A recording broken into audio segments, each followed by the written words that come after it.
Jaya Radha Madhava Kunja Bihari Radha Madhava Kunja Bihari Jaya Radha Madhava Kunja Bihari Radha Madhava Kunja Bihari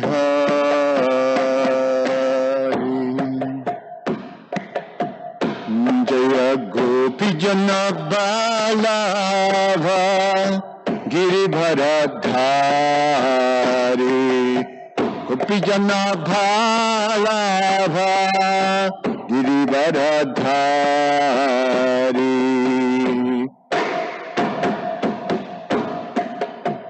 Yashodanandana Braja Jana Ranjana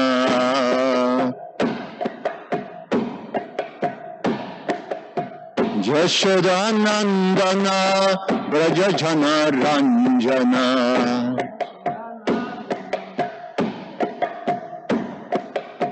Jamuna Tira Banachari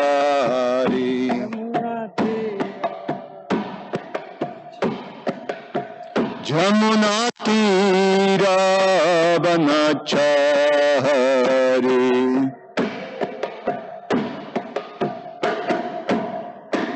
Jaya Radha Madhava Kunja Bihari Madhava Jaya Radha Madhava Kunja Bihari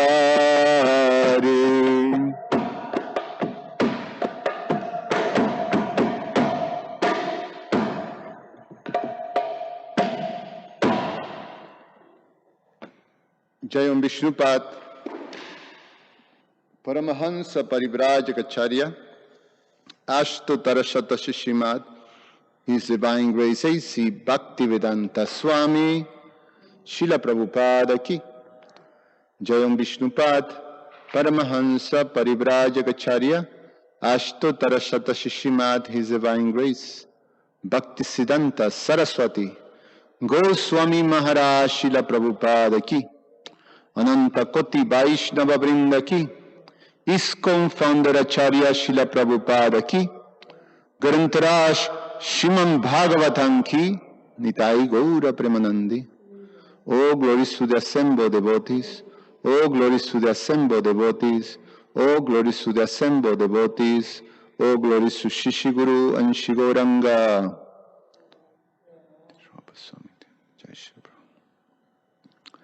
Om Namo Bhagavate Vasudevaya. Om Namo Bhagavate Vasudevaya. Om Namo Bhagavate Vasudevaya.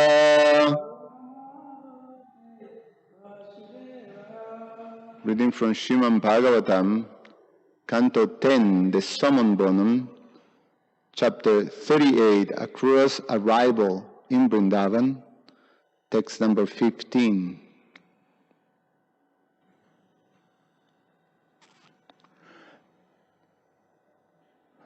Atha Varuda Sapidi Sajo Rathat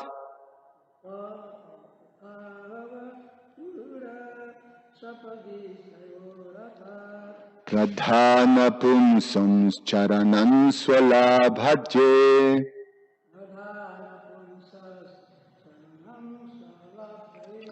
Pradhana Pumsos Charanan Swalabdaye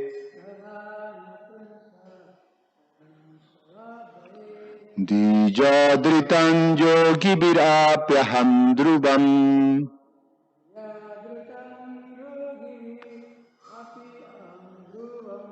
Namasya Abhyam Chasakim Banau Kasha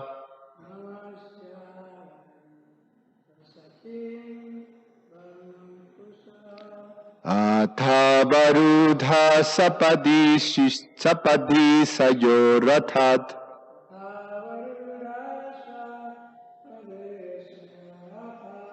pradhana punsos charanam swalabdaye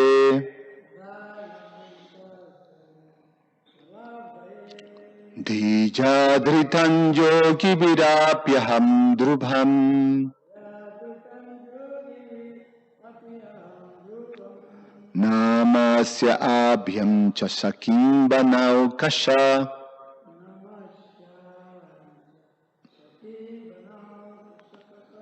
athavarudha sapadi sayorathat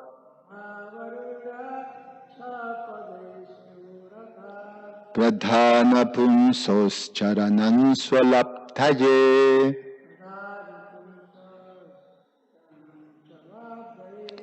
dijadritan yogi virapyaham drubham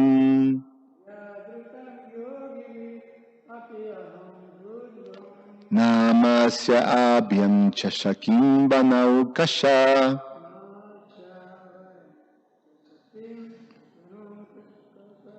Please chant.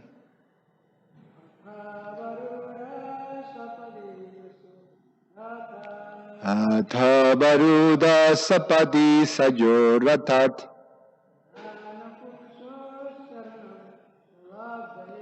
pradhana punsos charanan swalabdaye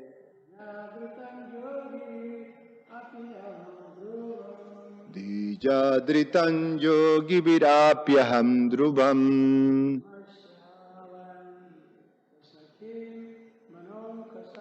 namasya abhyam cha sakim banau kasha atha then avarudha getting down sapadi at once isayoho of the two lords rathat from my chariot pradhana punsoho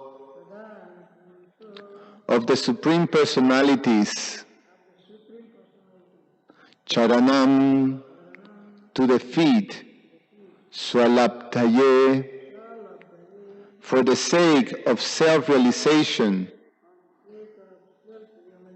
dhija with their intelligence dhritam held onto yogibihi by mystic yogis api even aham I dhruvam surely namasye will bow down abhyam with them cha also sakhim to the friends bana o kashaha to the residents of the forest. Translation by the disciples of His Divine Grace A.C. Bhaktivedanta Swami Srila Prabhupada Ki Jai. Then I will at once alight from my chariot and bow down to the lotus feet of Krishna and Balaram, the Supreme Personalities of Godhead. Theirs are the same feet that great mystic yogis striving for self-realization bear within their minds. I will also offer my obeisances to the Lord's cowherd boyfriends and to all of the other residents of Vrindavan. Om Agyana Timirandasya Gyananjana Shalakaya Chakshur Ummilitam Yena Tasmai Sri Gurave Namaha. Namo Om Vishnu Padaya Krishna Prestaya Bhutale Shrimate Ramapada Swamin Iti Namine. Nama Om Vishnu Padaya Krishna Prestaya Bhutale Shrimate Bhaktivedanta Swamin Iti Namine. Namaste Saraswate Deve Gauravani Pracharine Nirvishesha Shunyavadi Pashatyade Shatarine Vancha kalpa tarubhyascha kripa sindhubhya eva cha patitanam pavanebhyo vaishnavebhyo namo namaha. There is no purport for the Bhaktivedanta book trust, but there is purpose that has been recorded by Srila Vishwanath Chakravarti Thakur, Srila Jiva Goswami, and Srila Sanatana Goswami. Both Srila Jiva Goswami and Srila Sanatana Goswami are very similar, but they have a little difference. So we read all of them and then we can discuss a little bit about this verse. Srila Vishwanath Chakravarti comments on this verse.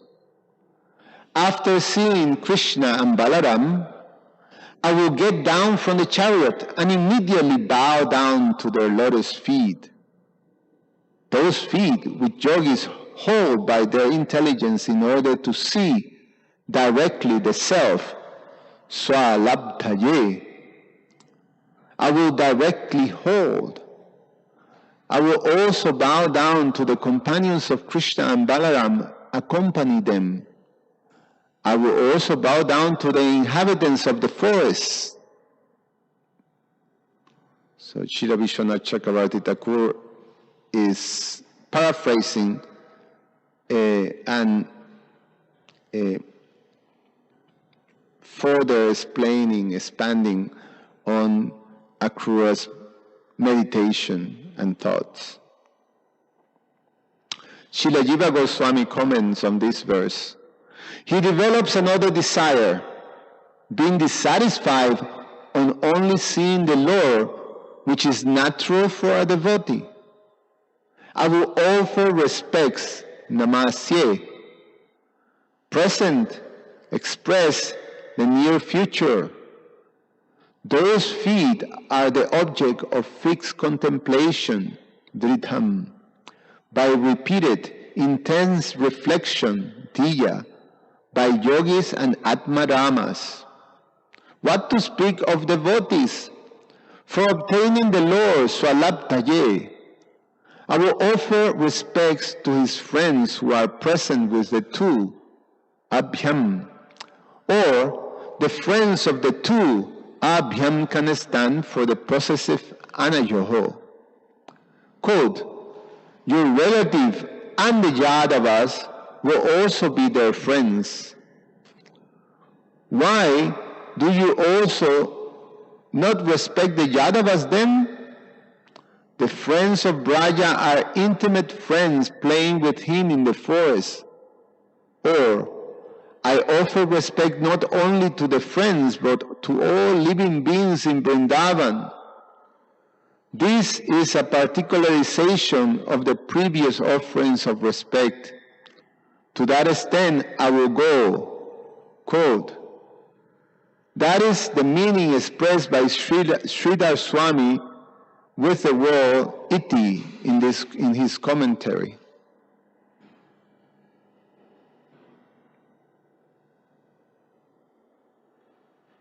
And Srila Sanatana Goswami comments, he develops another desire, being dissatisfied on only seeing the Lord, which is natural for a devotee. Foot is in the singular, but means 2 feet. He will offer respects to the feet of both Krishna and Balaram individually, or he will grab a foot of each brother and offer respect to both simultaneously. He will offer respects, namasye, present tense expressed to the near future. Lotus feet indicates that great desire has arisen in him. He now desires to offer respect to the feet only, without considering the Lord's qualities, etc. Yogis hold those feet in their mind, diya. Instrumental case indicates a locative case. Or the yogis hold those feet by meditation, dhiya, or with great attention, not thinking of anything else. Holding in their minds dhritam means contemplating with concentration. The yogis is a person in samadhi or a devotee practicing smarana. I will offer respect to the friends of the two, abhyam, to attain those friends, swalabdhaye. Or, what to speak of offering respect to the friend of the two, abhyam? I will offer respect to all the living beings of Braja. This verse gives more details than the previous verses.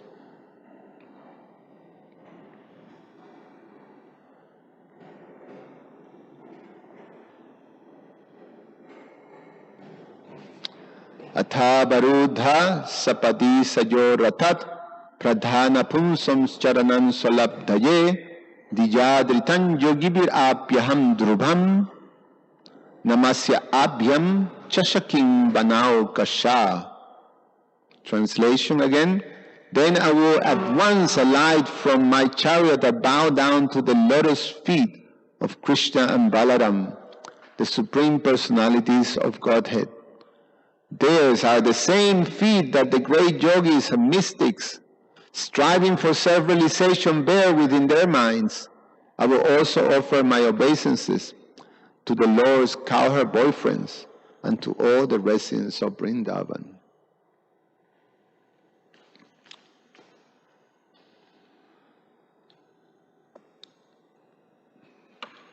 Jitendra Prabhu, can you give me a favor? Can you turn these fans off? 1 second. Yeah, thank you. So, continuing in the meditation of Akrura,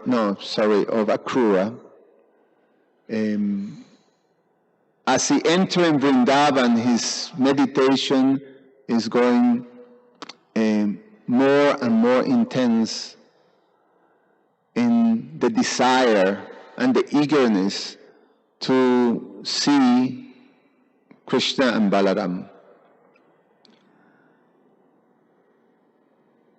He is anticipating seeing the two brothers, the Supreme Personalities of Godhead, and immediately bow down to their lotus feet.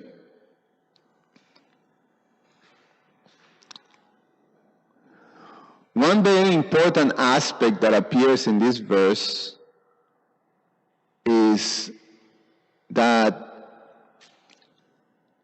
a very advanced, a pure devotee, an Uttamadhikari, he doesn't see Krishna or the Supreme Personality of Godhead in isolation. No, leave it off, Prabhu. Yeah, thank you. Yeah, no, I'm talking to... Yeah, I'm a little cold, so the wind, so we're okay. It's not so hot, today. So, an Uttamadhikari devotee, a pure devotee of the Lord, doesn't see the Lord in isolation. He always sees the Lord along with his devotees. And it is very important to understand that from the perspective of the Lord, the devotees or his devotees are very dear to him. We hear in the pastime of Ambarish Maharaj, when Durvasa Muni approached Lord Vishnu explained this principle to Durvasa Muni, that I'm always situated in the heart of the devotee, and the devotee is always situated within my heart. Therefore, someone who claims to be my devotee is actually not my devotee. He doesn't see like that. He sees that someone who claims to be the devotee of my devotee, he is my devotee. So therefore, the principle that is understood very well by advanced devotees is that one should approach Krishna through the devotees of Krishna. The principle that Lord Chaitanya taught us, which in fact define who we are, when the discussion with Srila Sanatana Goswami about who we are, then Lord Chaitanya explained what is the identity of the living entity.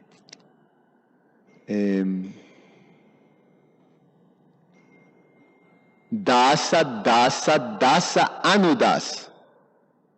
One is simply a servant of the servant of the servant of the gopis of Vrindavan. What is it? The complete verse. Gopi Bharto Pada Kamalayor Dasa, Dasa, Dasa Anudas. Anudas means a very, very insignificant, atomic servant, not just a dasa, but an anudasa of the dasa of this associate of Krishna's in Vrindavan. So that principle to especially when we enter Vrindavan, what to speak of, being able to reach to the point to enter the Vrindavan, one have to take shelter of the devotee of the devotee of the devotees of the intimate associates of Krishna in Vrindavan. So the position of the associates of Krishnas in Vrindavan, the cowherd boys, the cowherd girls, the Brijavasis, Krishna's parents, Nanda and Yashoda. And what to speak of the inhabitants of Vrindavan, the associates like that, all the living entities of Vrindavan, the cows, the deers, the swans, the peacocks, the birds, parrots, birds, all the inhabitants that in Vrindavan, the trees, what to speak of the trees and the cows and all that, even the blade of grass. And what to speak of moving living entities, the chairs, the stones, the rivers, the shoes, every paraphernalia, everything moving and non-moving, conscious and unconscious. Everything is conscious in Vrindavan. Everything is fully aware and everything is fully devoted to the pleasure of Lord Krishna in Vrindavan. So therefore, great devotees, when the capacity that they have to enter into Vrindavan is to recognize that, to recognize the greatness of the associates of Krishna in Vrindavan, and therefore one fully takes shelter of that, of those devotees. The example of Uddhava was able to recognize that Krishna, specifically saying Uddhava, the most advanced devotee in Dwarka, he sent him to experience Vrindavan and to enter into the mood of Vrindavan. And being such an advanced devotee, he was able to immediately recognize that. and he desired to take shelter of a blade of grass in Vrindavan, a simple blade of grass in Vrindavan, to take shelter of that form, to be able to constantly take over his head the dust of the lotus feet of all the inhabitants of Vrindavan. So this is a very important principle, especially when we want to enter Vrindavan. In fact, not only enter in Vrindavan, but to even qualify to become spiritually realized, self-realized. So we have to learn to interact properly with Krishna's servants, and that's the key for entering his abode.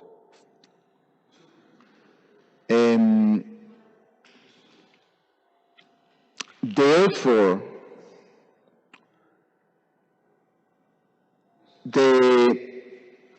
Krishna warns us that, Lord Chaitanya specifically, that the greatest offense that one can commit is when one commits an offense to the devotees of Krishna. That offenses in general, we're prone to commit offenses because we are conditioned. And being influenced by material nature, we become very unconscious and therefore prone to commit offenses. Offenses in worship, in deity worship, offenses in chanting the holy name.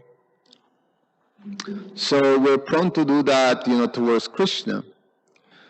But Krishna is very tolerant to that type of offenses. He wants us to advance, but he's very kind and very tolerant. But there's one offense that he doesn't tolerate, and it's when we offend the devotees, his devotees. Therefore, Lord Chaitanya compares the offenses, sadhu ninda, or the offense towards the devotees, he compares it to allow a mad elephant to enter into a garden. And the mad elephant would destroy totally the garden. So it's a very, very difficult offense to overcome in general. In the pastime of Ambarish Maharaj, Lord Vishnu gave Durvasa Muni the means to actually become free from that offense, and is to fall at the lotus feet of the devotee of Ambarish Maharaj and beg forgiveness. Otherwise, there's no way of overcoming that offense. So, the devotees of the Lord, the advanced devotees of the Lord, recognize these principles. And Akrura was able to fully understand this principle. So in his meditation, he's not just meditating in meeting Krishna and immediately offer obeisances to Krishna, but he's also meditating in offering obeisances and respecting all Krishna's friends. And what to speak of Krishna's friends, he also said, and to all the living entities in Vrindavan. And this offering obeisances is namasya, or namaste,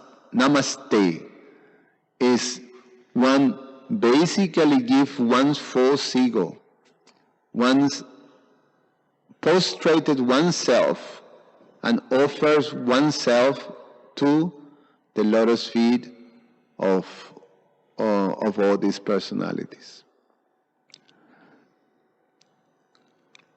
So the advanced devotee is able to always recognize and offer respect to the devotees of the Lord. On the contrary, the initial stages of devotional service, when we are in these initial stages, which are called Kanishta Adhikari, there are three types of devotees. There is the beginner, Kanishta Adhikari. There is the Madhyama Adhikari, the middle, in the middle space. And there's the Uttama Adhikari, the pure devotee. And there are certain characteristics that are revealed by the acharyas of these three different stages of devotional service.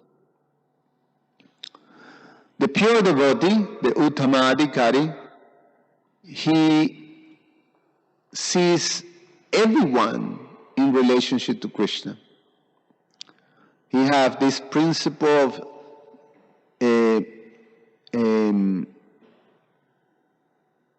he's in the Brahmabhuta stage, or he's able to see spirit. So he's Samadarshan.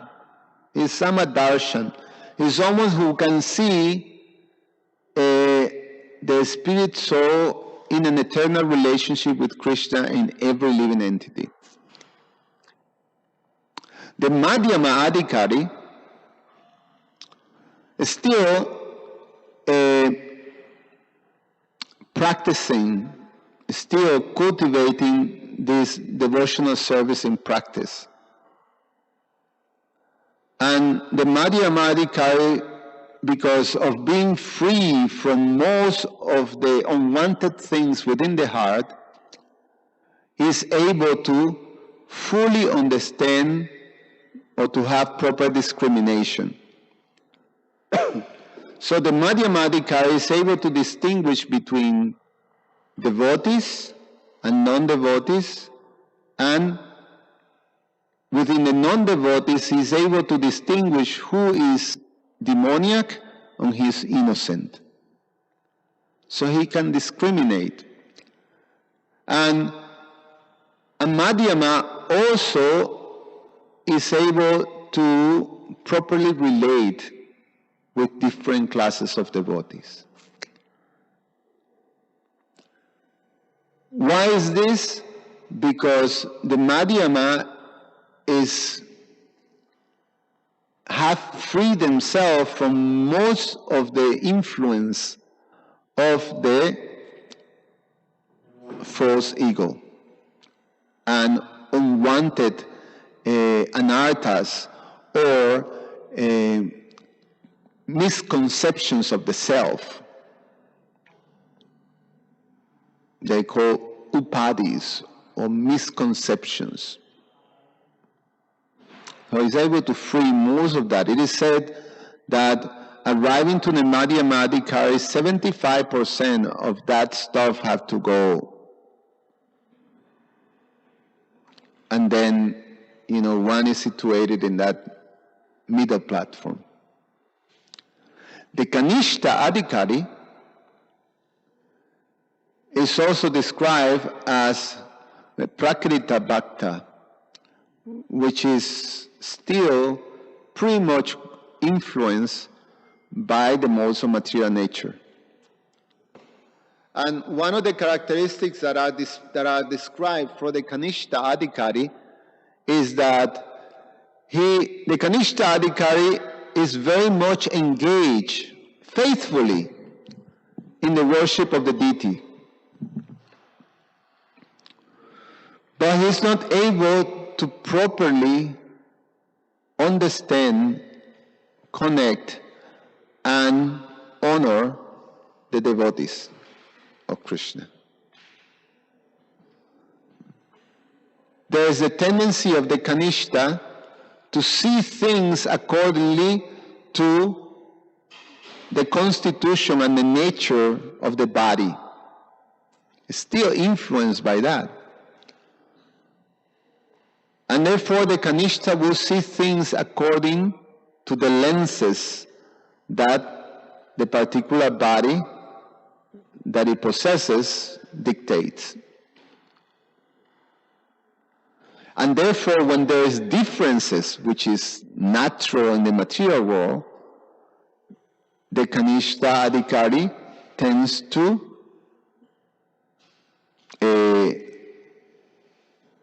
not connect. And because of that division or that type of conflicting realities, then they naturally will be disregard of others. So it's something that we see very much in a sangha of devotees in which, most of us may be still dealing with the stage of Kanishta Adhikari. And Srila Vishwanath Chakravarti Thakur, in his book Madhurya Kandambini, and similarly Srila Rupa Goswami, both deals with the subject matter in the Nectar of Instruction, Sri Upadeshamrita, and also the Nectar of Devotion, that basically Acharyas give us a breakdown of the psyche, of the mentality, and the emotional results that is there in this stage of devotional service, the Kanishta Adhikari. And it's explained that the Kanishta Adhikari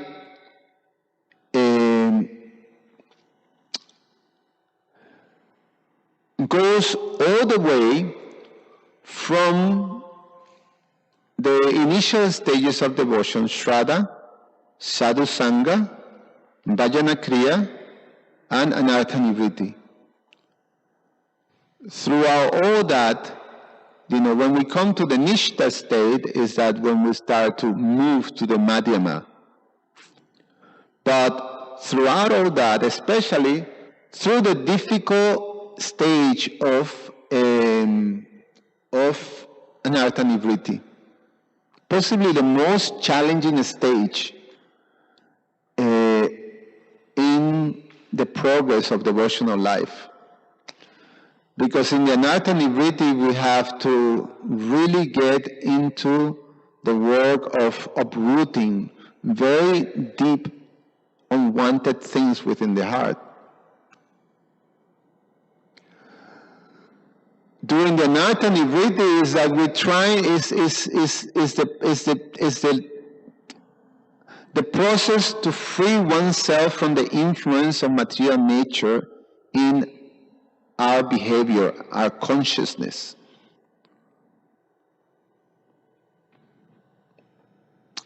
And as we advance into that, and if we start to become free, then things become obviously more clear, more auspicious, and we start to gradually experience an expansion of consciousness. When our consciousness starts to expand, when our consciousness is very much focused on how it's centered on me, because from this body centered on me that is influenced with material nature and shapes my false ego, then I see reality. And if I'm a devotee, I take the instructions of the Shastra, the instructions of the spiritual master, the instructions that Krishna gave us directly, and I process and I see in certain way. But it's centered in the way I see. Now, as I progress, as I free myself from this condition, then I start to expand, and I start to become conscious that there's a greater reality that is not just centered on me, but there's others there's diversity. And as I start to expand my consciousness, I'm able to connect better with other devotees, that they may have a different way of seeing things, because we're all very unique. By Krishna's design, we're very unique. So even sometimes we experience that within our intimate circle, in our families. You know, we start to understand very soon after marriage that no, we're very different. We're very different. And then in order to, if we relate with others, say we're our spouse, our children, our friends, our fellow, devotees, if we relate self-centered with the way I see things, there's never going to be a proper relationship. The relationship will remain very shallow. It won't be able to go deep. It won't be able to go into the pritilakshanan type of relationship, a loving, intimate relationship. This type of loving, intimate relationship can only take place when we're able to transcend this self-centered type of mood or behavior. And that can only happen when we start to free ourselves from this condition and start to become aware that there are different classes of devotees. Srila Rupa Goswami, after the verse of the 6 loving exchanges, he explained that we have to, there's different ways to relate to different types of devotees. So there's always discrimination. We have to expand and be able to understand how to relate to different classes of devotees. So, very important in the instructions that the acharyas give us is to at least, have an understanding of the symptoms. So then I can understand, okay, this is exactly what Srila Vishwanath Chakravarti Thakur said, what I'm experiencing right now. Especially, we can get a clue that something we have to observe in ourselves when we're disturbed, when we have some negative emotion, when there is some disturbance, when I don't feel happy about something, then that means that there's something is not balanced or is not in a good space. So what's happening?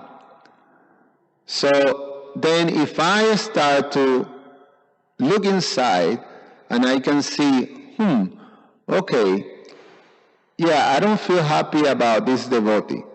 Okay, why I don't feel happy about this devotee's way of doing things? Then if I analyze my emotions and I go to a point that I recognize, but here's what Srila Vishwanath Chakravarti Thakur says. There is this symptom that is right here that doesn't allow me to sort of have a much more accommodating, or not necessarily accommodating, but respectful, tolerant,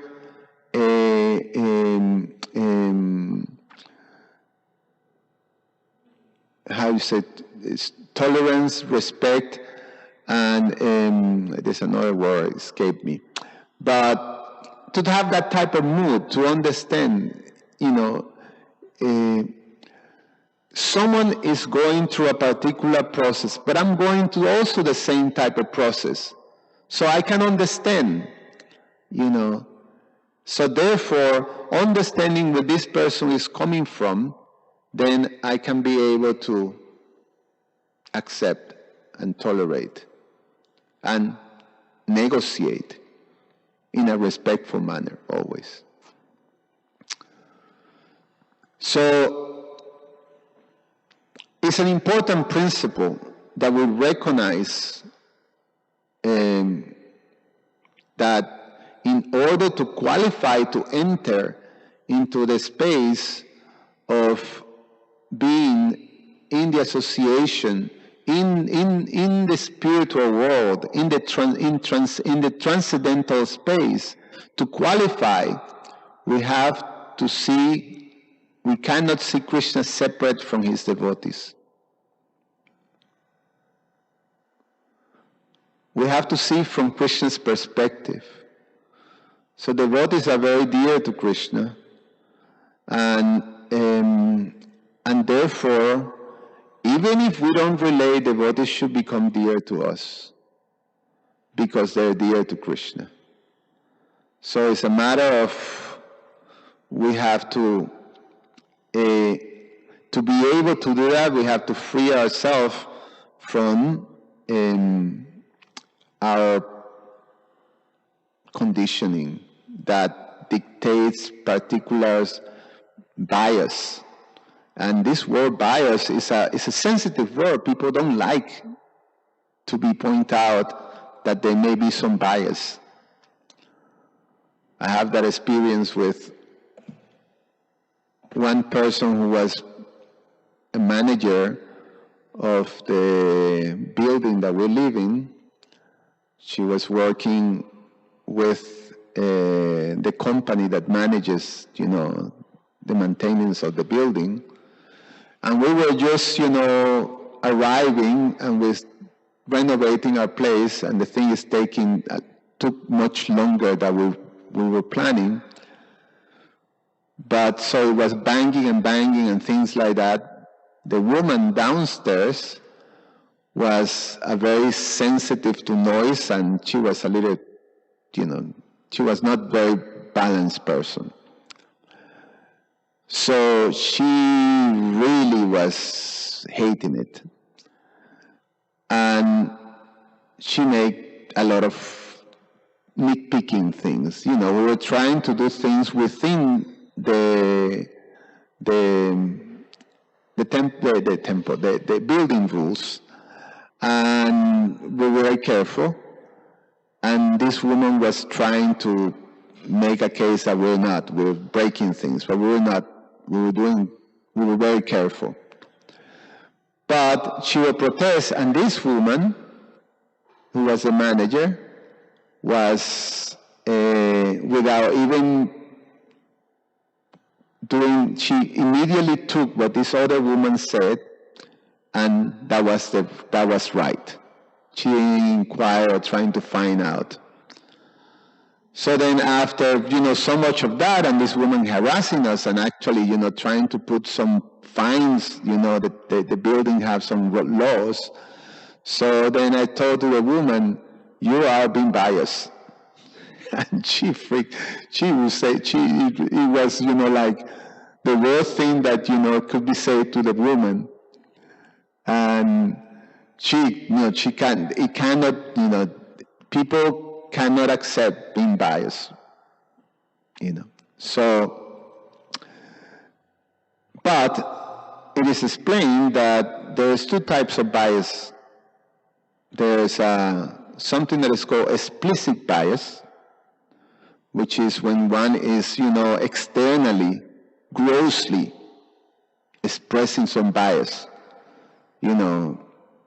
to black people, there's the whole thing right now, and calling their names and, or things like that, or directly expressing, some racial bias like that, directly expressing, that type of thing. And then there's another type of bias, that is something that we all have, which is called implicit bias. And it's something that it doesn't manifest necessarily in a gross way, but is the type of misconceptions that you have of other people that are different.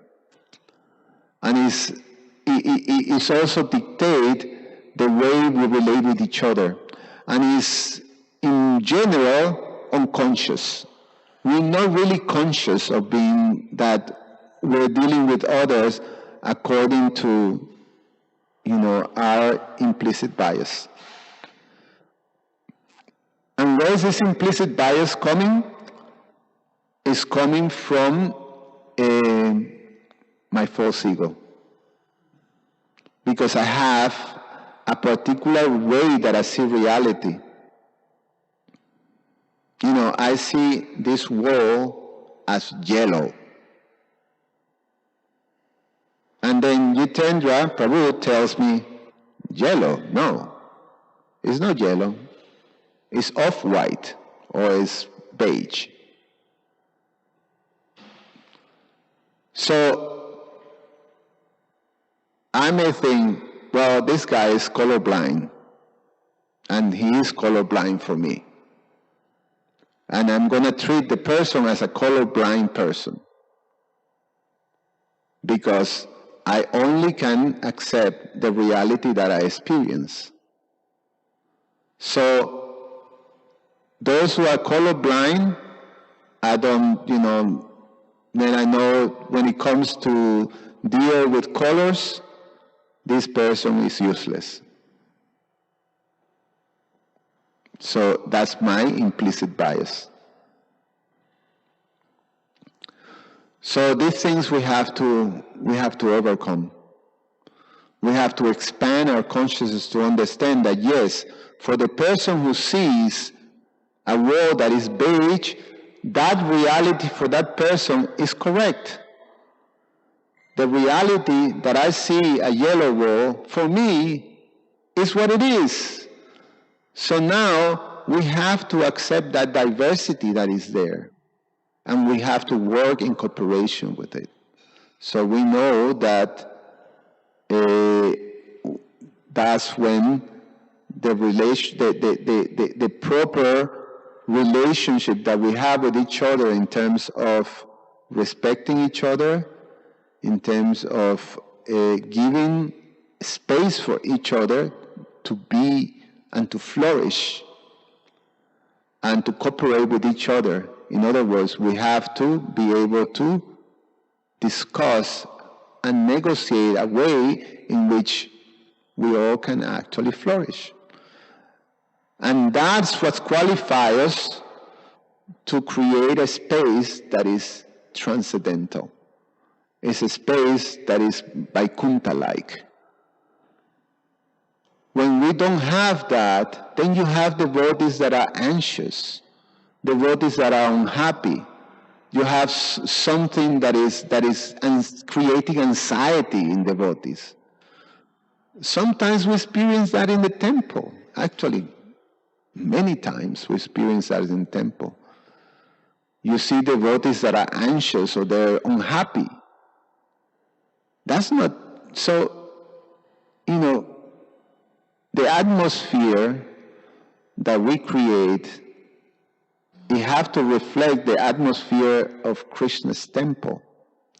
Because Krishna's temple, regardless of each one of us, is fully transcendental. It is Vaikuntha. But, we create among each other in our relationships this type of conflicting things. Fights, politics, divisions, unhappiness, frustration, all these things. And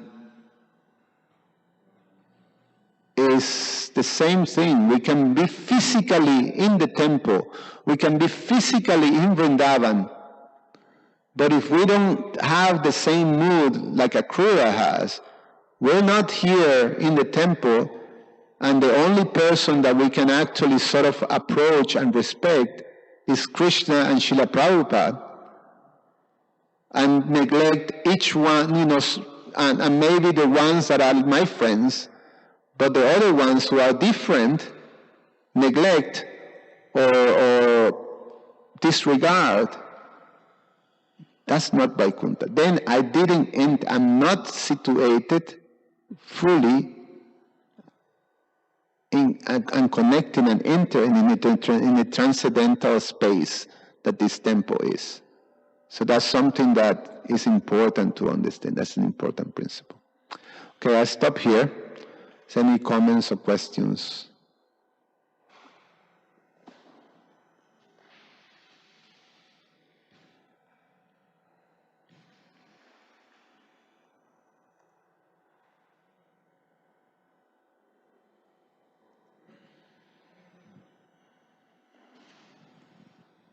Yeah, I heard that everybody acts according to the modes of nature in which he has acquired. We see things not as they are, but as we are. Yeah. Briefly, and some other thing, maybe it'll come to me, I was going to mention, but... Yeah, that's the thing. That's exactly when we condition to a material world. That's what happens, and we have to overcome that. Yes. Thank you, Prabhu. Hare Krishna, Prabhu. You explained very nicely about Kanishta Adhikari and Madhyama Adhikari, and then you went on to say the atmosphere in the temple, like we have to create an atmosphere which is transcendental, like even though we'll be here physically, but we are not. Yeah. So, yeah, anything needs training. Anything we have to have experience before. Yeah. And we will be in this position, then it won't work in proper way like that. Anything with experience makes more this. Yeah. Like I experience now Rath Yatra as I go, it becomes more and more this nicer and nicer, improvement. So, as conditioned soul, we have 4 defects. We are sure to commit mistakes. 4 defects we all have. And at the present, everything is topsy-turvy, whatever ashram, brahmachari, grahastha, vanaprastha, sannyasi, whatever they're coming from. So we cannot expect that state of consciousness like that, everything. Correct. It's not so easy like that. And everybody has, and especially when we come to the West, like this is a hospital, and the fever becomes 60 to 100, then 101. It's become more difficult. So how can you explain like a brahmachari, Arjuna says, what's the symptoms? A person walks, talks. By symptoms is Krishna consciousness. By talking, his walking, his behavior. So there's some ashram, brahmachari, whether he's following it nicely, or grahastha ashram, or is he situated in which ashram, whether it's brahmachari ashram or grahastha ashram or what ashram, So it's like how you explain it like that? How do I explain that, well, you were saying one thing, several things that were, very thoughtful and to the point, that yes, we need training. And by training, and going to training, we gain experience, and as we gain experience, we're becoming more, our consciousness expands. Also, through the training and through the experience, we also becoming freer and freer. And that's a process, and that's an expected thing. It's how it is how it's designed. And it's quite expected. To expect that everybody is, perfectly acting and like that is, then what is this material world for? So it's not, so this is as it's supposed to be. And then the question was, that there's a brahmacharis grihastha, and right now things are topsy-turvy because we're Kali Yuga and we're not, have the basis or the supportive basis of a Banashram institution.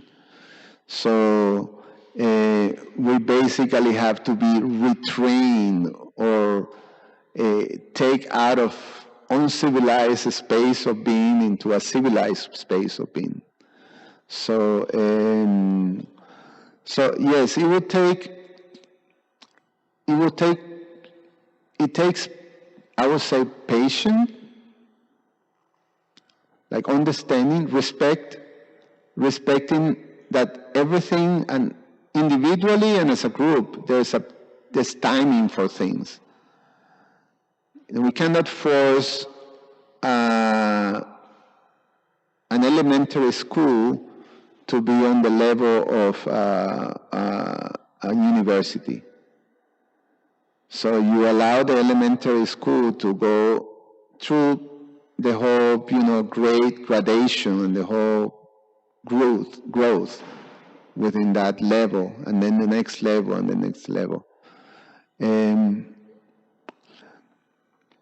I think very important is the role that leadership has to secure an atmosphere and a mood in which individuals in different stages have the space and the capacity and the facility to flourish. And the leadership set up the mood, I think that's a tremendous responsibility. And then how a leader thinks and acts and deals with others, then it will reflect on how the other leaders, the different leaders that are there, are going to be dealing with each other. So that's what we have to try to build, and build as a group, But a lot comes from the leadership taking a very determined and focused directive to actually create a mood in which proper respect and proper regard and understanding the different levels that are there, and being sensitive to that, being conscious about that, and creating a situation that is able to help everybody flourish. So it's it's not easy. It's Kali Yuga, as you said, and things are topsy-turvy, but we have to, what can we do? We have to do it. That's why we're here serving Krishna. So, that's why we hear this type of meditations like Akrura have. The eagerness, like yesterday you were talking about the eagerness of the devotees to come and see Krishna. So that eagerness have to stand like Akrura into also respecting and worshipping Krishna's devotees, serving Krishna's devotees, offering obeisance to Krishna's devotees. And he's not discriminating on just the cowherd boys. He's saying all the living entities of Vrindavan, including the animals, which is, not in the same level that the cowherd boys, and including the creepers and the trees and the grass and everything. So there is, that type of meditation. I don't know if I addressed the question, but to my ability like that. So just one more question, if possible, maybe it's short.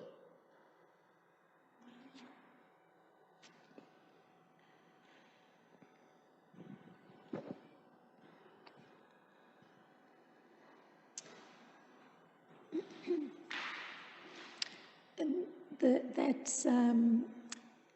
process of Krishna consciousness, that it's allowing one to reflect on one's own behavior, reflect on the behavior of others, and by virtue of the fact that one is taking shelter of Krishna, one can get some objectivity or understanding of one's own behavior and others' behavior.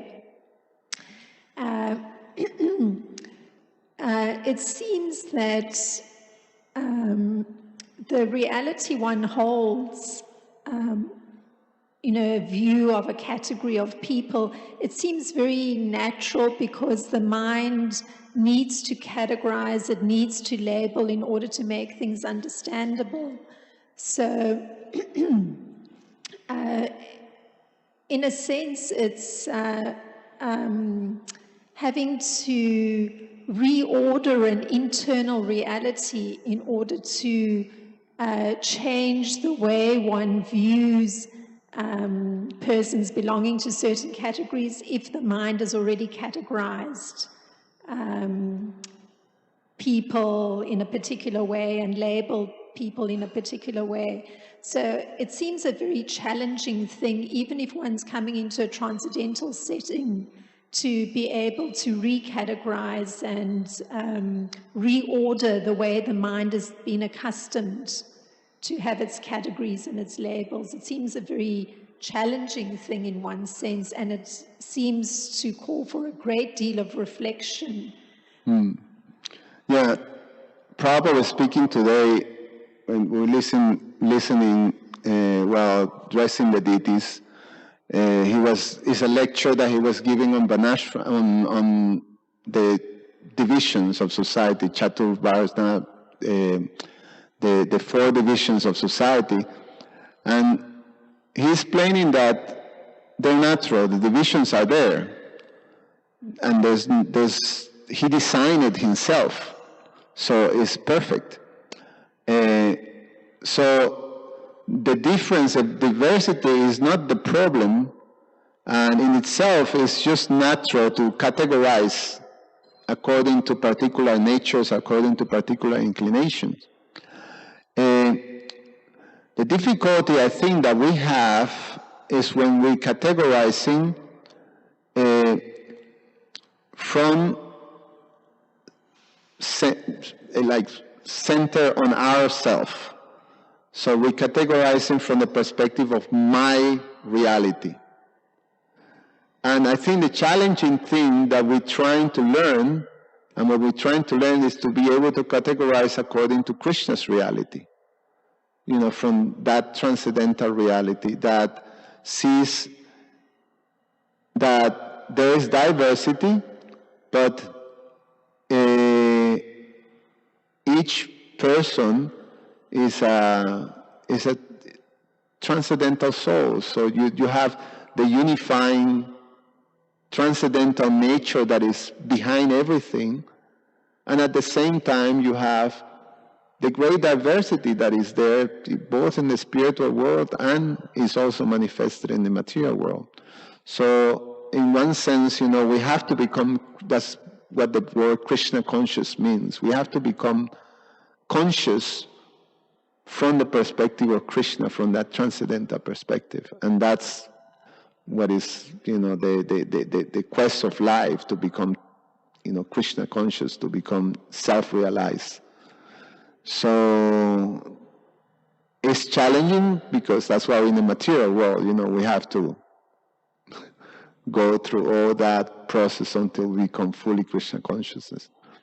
But, we have to be conscientious to do it, trying to always be very observant of one's condition, and trying to, turn our attention to how Krishna, the spiritual master, our disciplic succession, are telling us to see things. That's why it's so amazing. I was saying that, how someone like Srila Vishwanath Chakravarti Thakur, in that little book, Madhurya Kandambini, it just breakdowns, it's like a psychological analysis of symptoms, like emotional and psychological symptoms of all the different stages of devotion, of devotional service. So one can say,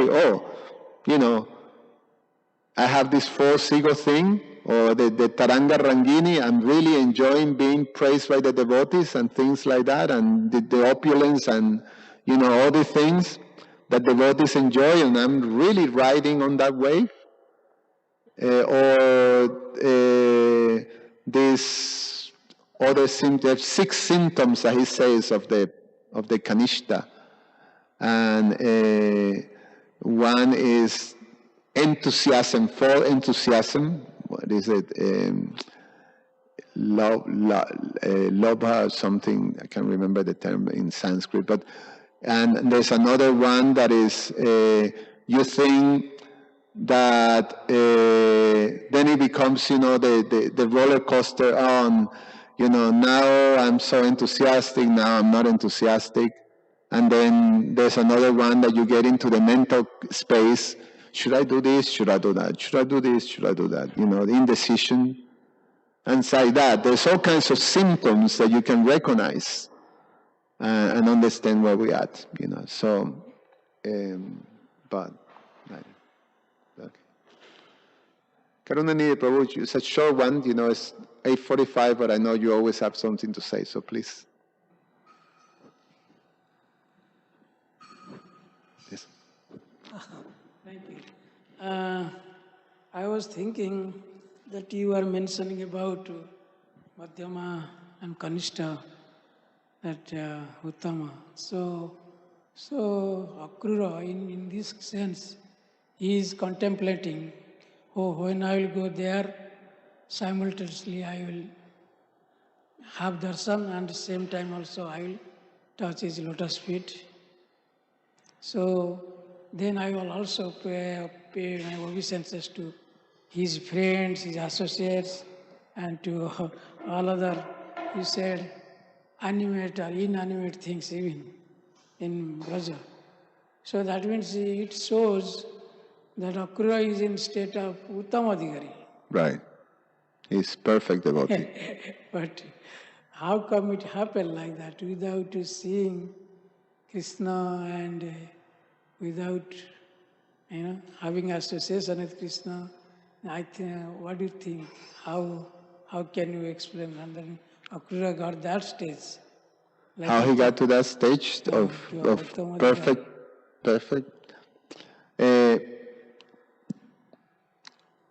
The understanding that I have is that he already was a perfect devotee.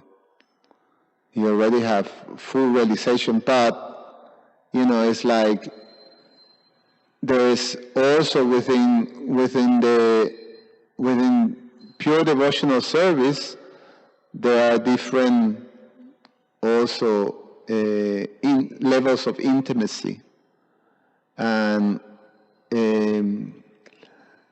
so from the level that he had, now he's entering into a much more, the intimate space of Krishna in Vrindavan. But he understands that, he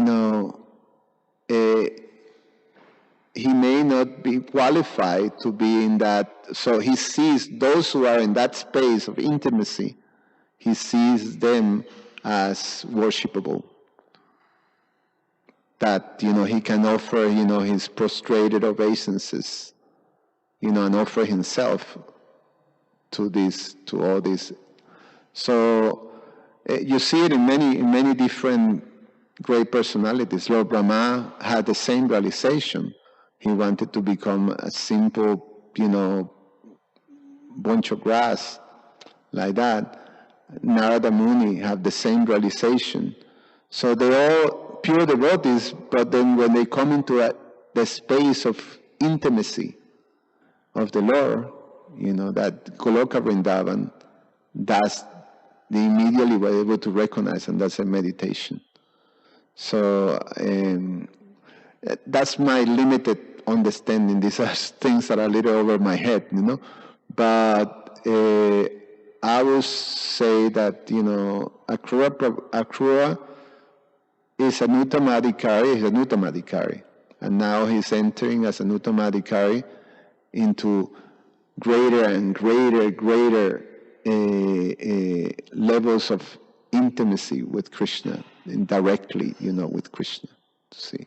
Krishna form in itself is, to be able to have that darshan with Krishna's and understand fully his position. It took Lord Brahma to have his little mistake, and like that, many to being able to connect to Krishna in that beautiful cowherd boy form. So Akrura is also coming to that stage, I think. Like that. Grantara Srimad Bhagavatam ki jai.